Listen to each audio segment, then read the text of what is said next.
अस्सलाम वालेकुम एवरीवन, कैसे हैं आप सब लोग। उम्मीद है आप सब लोग खैरियत से होंगे और अपनी लाइफ में खुश होंगे। तो आज का जो हमारा टॉपिक है वो है two nation theory of Quaid-e-Azam.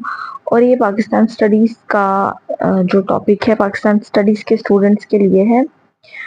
तो पाक स्टडीज़ में जो नेक्स्ट इम्पॉर्टेंट क्वेश्चन मुझे लगता है जो कि आपके एग्ज़ाम में आ सकता है, और ये मोस्ट इम्पॉर्टेंट क्वेश्चन है, ये किसी भी एग्जाम में लाजमी आता है। अगर आप पाक स्टडीज़ पढ़ रहे हैं ना, तो यहाँ तो कायदे-आज़म के 14 निकात होते हैं, या अगर पाकिस्तान की हिस्ट्री है ना, इसकी फॉर्मेशन की बात जब आती है, तो इसकी फॉर्मेशन की बेस ही ये है टू नेशन थ्योरी, कि हमने अलग मुल्क क्यों बनाना है, कि हम दो कौमें हैं, हम एक कौम नहीं है। तो कायदे-आज़म की टू नेशन थ्योरी क्या थी, इसके बारे में आज हम बात करते हैं। Qaeda Muhammad Ali Jinnah two nation theory asserted that Indian Hindus and Muslims were two distinct separate nations grounded in fundamentally different religious, cultural and social philosophies. He argued that they could not coexist as a single unified democratic state without the marginalizing the Muslim minority. अच्छा, वहाँ पर ये था कि मुसलमान जो थे ना वो काफ़ी मिनॉरिटी में थे। मतलब उनको जो है ना मिनॉरिटी में नहीं थे, लेकिन जिन एरियाज़ में मतलब ये जो मेजर सिटीज़ थे ना, वहाँ पे सारा कंट्रोल और ज़्यादातर जो चीज़ें थी, ज़्यादा बिज़नेसेस जो थे, वो सब के सब हिंदूज़ के पास थे, क्योंकि वो बहुत जल्दी हाथ मिला लेते थे ब्रिटिशर्स के साथ। और ये जो कायदे-आज़म है ना, जब उन्होंने महसूस किया कि ये तो सारी की सारी पार्टी, क्योंकि ये पहले कांग्रेस में थे ना, कांग्रेस इनकी जमात थी, और ये सेक्युलर एक अकीदा होता है कि जिसके अंदर कोई मज़हब को नहीं फॉलो करना होता। सेक्युलर स्टेट होती है कि उस स्टेट का कोई मेजर रिलीजन नहीं होता, सब लोग अपने अपने रिलीजन को फॉलो करेंगे। वो एक इंडिपेंडेंट जो है ना सेट ऑफ रूल्स बनाती है अपनी कॉन्स्टिट्यूशन के लिए।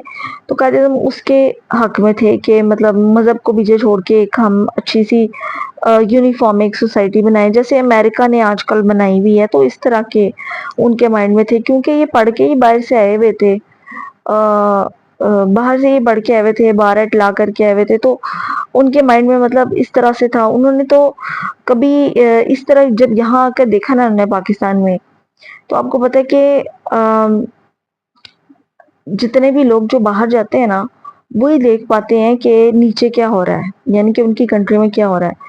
उनका विजन ब्रॉड होता है, ठीक है। वो लोग हमें बताते हैं कि ये कॉन्सेप्ट्स हैं सारे, और ये अच्छाई है, ये बुराई है। अब कायदे भी जब बाहर गए थे ना, मोहम्मद अली जिन्ना इनका नाम था, तो ये इन्होंने ऊपर बैठ के जब देखा, वहाँ इलीट्स में बैठते थे। यहाँ भी जब आए थे ना पाकिस्तान में, तो इलीट्स में बैठते थे। तो इलीट्स में बैठ के उन्होंने देखा कि ये लोग किस तरह से क्लास की बेस के ऊपर, कास्ट की बेस के ऊपर और रिलीजन की बेस के ऊपर किस तरह से आपस में लोगों को लड़वाते हैं। तो जब ऊपर बैठ के नीचे देखे ना, तो फिर सारी चीज़ें नज़र आती हैं।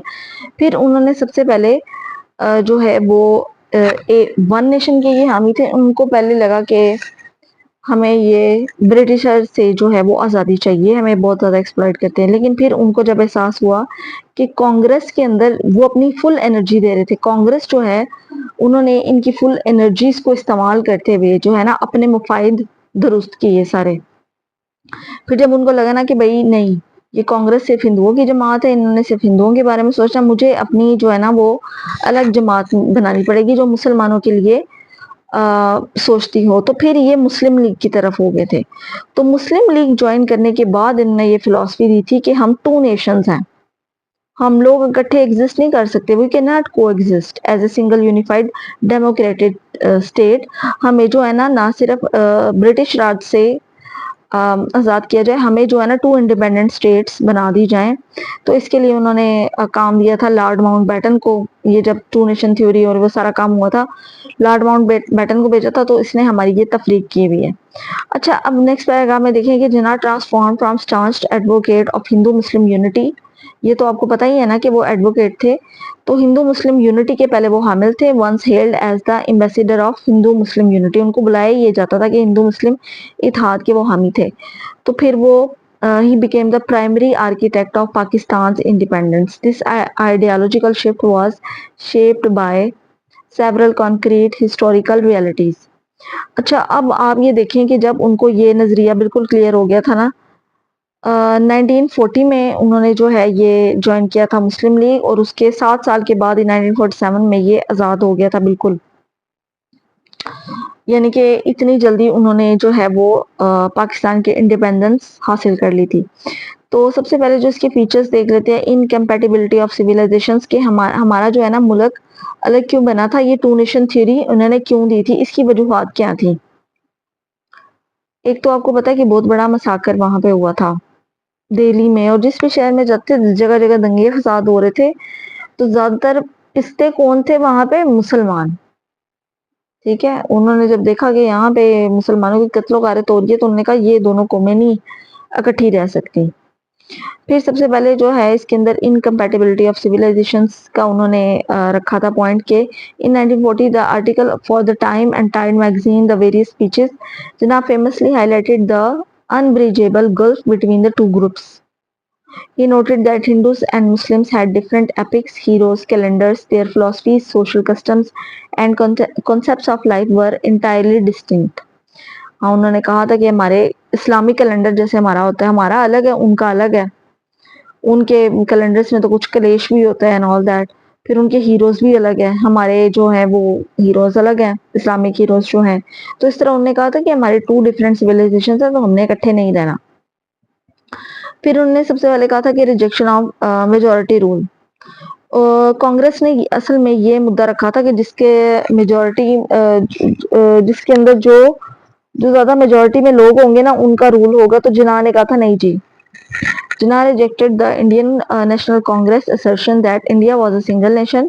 He argued that a democratic system modeled on the British majority rule concept would permanently reduce Muslims to powerless minority, leaving their religion, culture and economic interest vulnerable. ठीक है, तो उन्होंने यही कहा था कि जहाँ पे जो मुसलमान अगर ज्यादा होंगे या जो भी नेशन ज्यादा होगी ना, तो वो उसी का ये पूरी कंट्री के ऊपर होल्ड होगा। तो उनको तो पता था कि ये हिंदूज जो हैं वो वहां पर ज्यादा हैं, मुसलमान भी थे, ठीक है, लेकिन हिंदू जो है ना वो ज्यादा पढ़े लिखे थे। ठीक है, वो उनके पास सारे बिजनेसेस वगैरह ये सब उनके पास थे, क्योंकि वो करप्शन में हेल्प करते थे साथ ब्रिटिशर्स के, तो इस वजह से। अच्छा, नेक्स्ट है हमारे पास के जो उनने दिया था लाहौर रेजोल्यूशन 1940 में। The two nation theory form the ideological foundation of the demand for Pakistan. It was formalised in the historic Lahore resolution on March 23 1940, which demanded that geographically contiguous Muslim majority areas in the northwestern and eastern zones of India be grouped together to constitute independent sovereign states.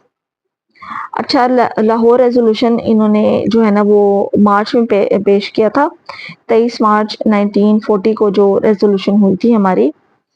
तो उसमें उन्होंने demand किया था कि geographically हमें जो है ना मुस्लिम एरियाज जो हैं, जैसे आज जहाँ हम रह रहे हैं, तो उन्होंने कहा था ये जहाँ पर मुस्लिम बहुत ज्यादा है, मेजोरिटी में है, जैसे लाहौर है, कराची है, तो इधर मुसलमान ऑलरेडी बहुत ज्यादा। तो उन्होंने कहा था उन इलाकों में जो है ना हमें डिवाइड कर दिया जाए, वहां पे हम पाकिस्तान बनाएंगे, और बाकी जो है ना जिन इलाकों में इंडियंस हैं, हिंदू हैं, तो वो इंडिया को दे दिया जाए। ठीक है, तो ultimately for Jinnah the two nation theory was not merely about dividing territory, it was about ensuring self determination, preserving Islamic democratic values and securing a safe homeland where Muslims could live with dignity, freedom and honor.